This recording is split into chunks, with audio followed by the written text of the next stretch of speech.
हम सब मुंशी प्रेमचंद को जानते हैं। उपन्यास सम्राट, कलम के सिपाही, गोदान और कफन के रचयिता। वही घनी मूछें, साधारण कुर्ता धोती और आंखों में ग्रामीण भारत का दर्द। हम सब ने उन्हें किताबों के कवर पेज पर देखा है।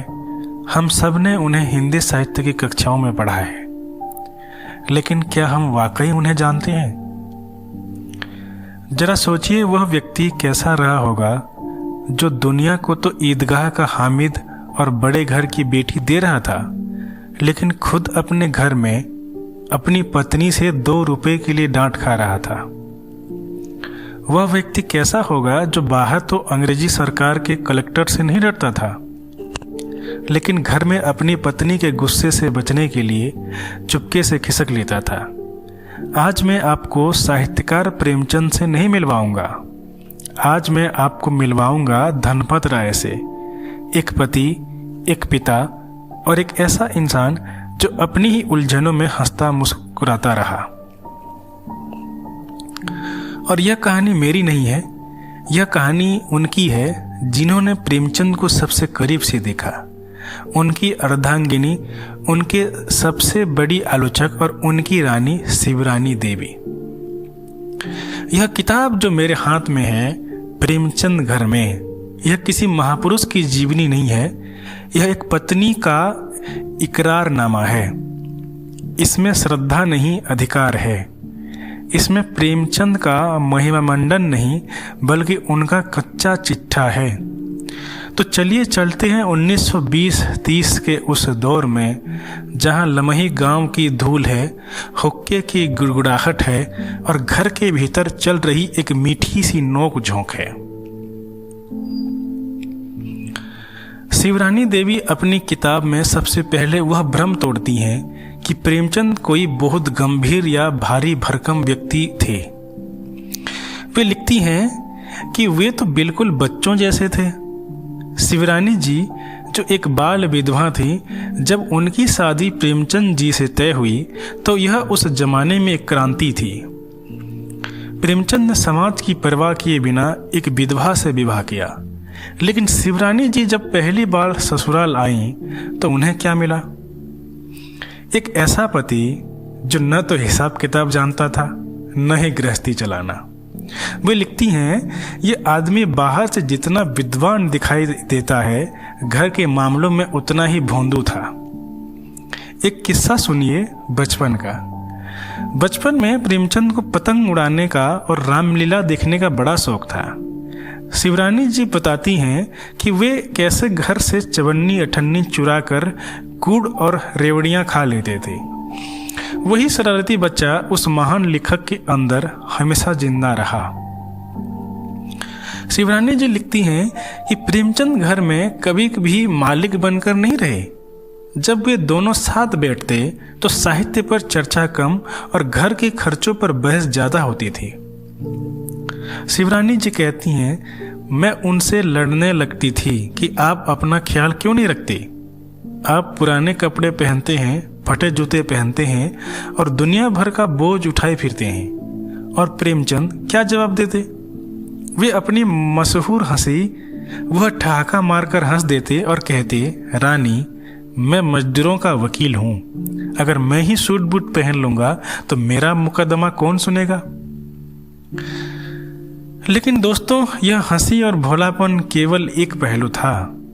इस घर की 4 दीवारी के भीतर एक आग भी सुलग रही थी, देश की आजादी की आग। शिवरानी जी एक रोंगटे खड़े कर देने वाला वाकया बताती हैं। यह बात तब तक की है जब प्रेमचंद सरकारी नौकरी में थे, डिप्टी इंस्पेक्टर ऑफ स्कूल्स। उन्होंने एक कहानी संग्रह लिखा था, सोजे वतन। इसमें देश प्रेम की कहानियां थीं। एक दिन वे दौरे से लौटे, चेहरे पर हवाइयां उड़ी हुई थीं। शिवरानी जी ने पूछा, क्या हुआ? प्रेमचंद बोले, आज कलेक्टर ने बुलाया था। मेरी किताब सोजे वतन उसकी मेज पर रखी थी। उसने कहा, अगर तुम अंग्रेजी राज में न होते तो तुम्हारे दोनों हाथ कटवा दिए जाते। तुम बगावत फैला रहे हो। अंग्रेज कलेक्टर ने हुक्म दिया कि उस किताब की सारी कापियां जला दी जाएं और भविष्य में लिखने पर पाबंदी लगा दी।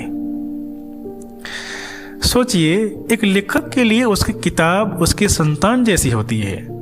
उसे अपनी ही औलाद को आग के हवाले करना पड़ा।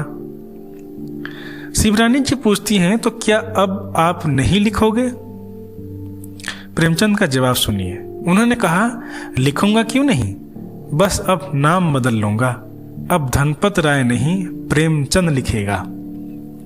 यहीं से इसी डर और अपमान की राख से मुंशी प्रेमचंद का जन्म हुआ।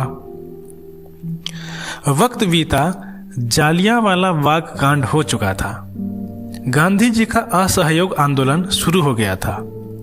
प्रेमचंद बीमार रहते थे। पेट की बीमारी ने उन्हें तोड़ रखा था, ऊपर से सरकारी नौकरी की बेड़ियां। एक दिन वे घर आए बहुत बेचैन।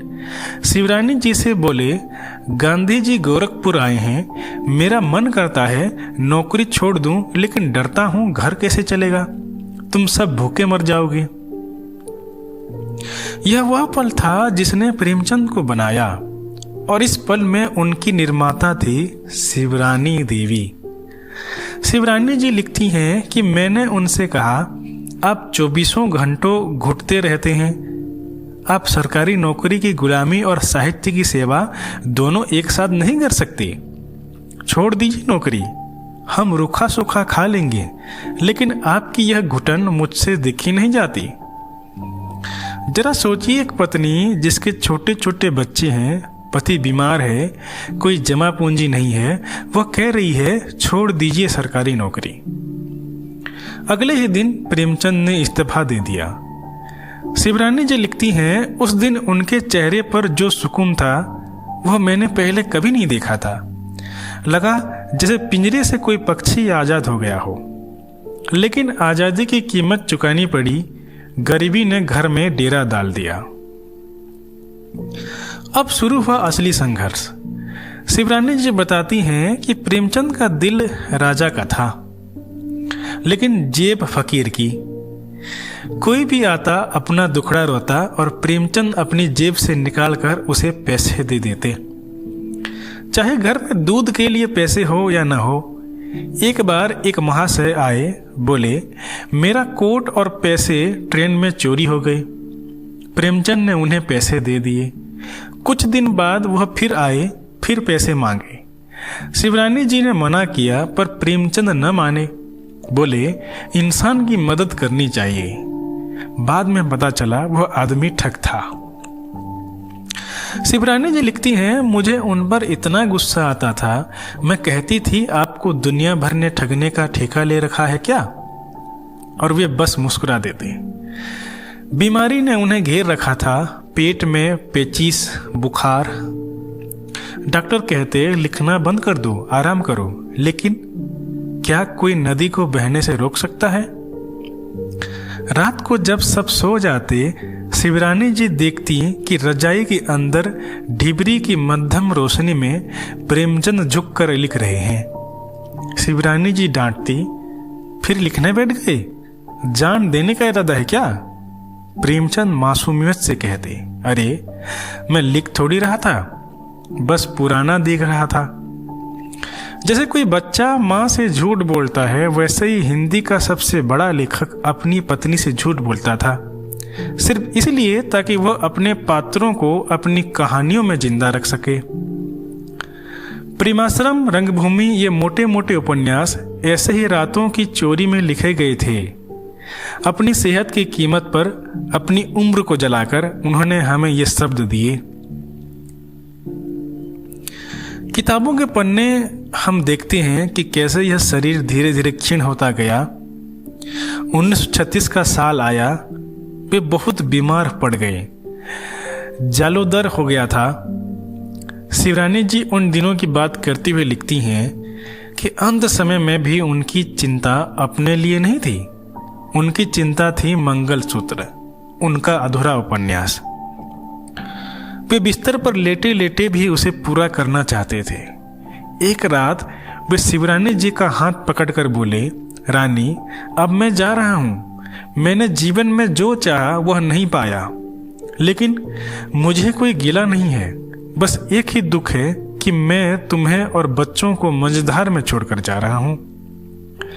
शिवरानी जी लिखती हैं कि उस वक्त उनकी आंखों में जो लाचारी थी वह उस महान लेखक की नहीं, एक पिता और पति की थी।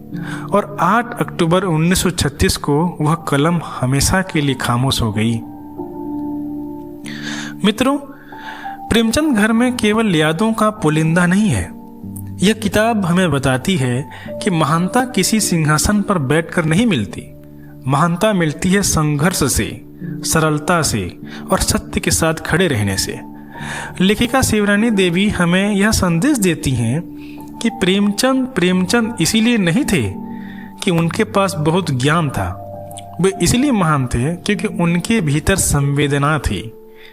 वे दूसरों का दर्द महसूस कर सकते थे, चाहे वो किसान हो, विधवा हो या अछूत हो। और यह संवेदना उन्होंने अपने घर से, अपनी गरीबी से और अपनी पत्नी के साथ बिताए उन खट्टे मीठे पलों से पाई थी। आज के दौर में जब हम सफलता को सिर्फ पैसों और पद से तोड़ते हैं, यह किताब एक आईना है। यह बताती है कि एक आदमी फटे जूतों में भी बादशाह हो सकता है, बरसते उसका जमीर जिंदा हो। शिवरानी देवी ने एक जगह लिखा है, वे चले गए लेकिन वे मेरे अंदर हैं, वे आपकी हर सांस में हैं। वे भारत के हर उस गांव में हैं जहां आज भी कोई होरी या धनिया संघर्ष कर रहा है। प्रेमचंद मर नहीं सकते क्योंकि संवेदना कभी नहीं मरती। तो अगली बार जब आप गोदान उठाएं या ईदगाह पढ़ें तो याद रखिएगा, इन शब्दों के पीछे एक ऐसा आदमी खड़ा है जो अपनी बीमारी में भी, अपनी गरीबी में भी सिर्फ इसलिए लिखता रहा ताकि हम और आप एक बेहतर इंसान बन सकें। बहुत बहुत धन्यवाद।